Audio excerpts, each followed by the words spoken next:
नमस्कार मंडळी, लग्न कार्य, मौजी बंधन, साखरपुडा किंवा अन्य कोणतेही मंगल कार्य अधिक मासात करू नये। या महिन्यात विवाह, नामकरण, अष्टकादी श्राद्ध, मुंडन, यज्ञोपवीत, कान टोचणे, गृहप्रवेश यासारखे शुभ कार्य करणे टाळावे। या अधिक महिन्यात कोणत्याही प्रकारचे व्यसन करू नका आणि मांसाहारापासून दूर राहावे। मांस, मध, तांदळाचा कोंडा, उडीद, मोहरी, मसूर, मुळा, कांदा, लसूण, शिळे अन्न, मद्यपान करू नये। या महिन्यात श्रीमद भागवत गीतेतील पुरुषोत्तम महिन्याचे महात्म्य, श्रीरामकथेचे पठण, विष्णू सहस्रनाम स्तोत्राचे पठण आणि पुरुषोत्तम नावाच्या गीतेतील 14व्या अध्यायाचे रोज अर्थासहित पठण करावे।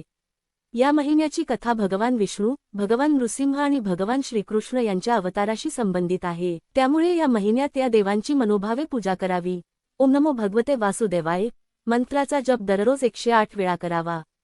अधिक माहितीसाठी श्री देशपांडे गुरुजी चॅनेल आत्ताच सबस्क्राईब करा।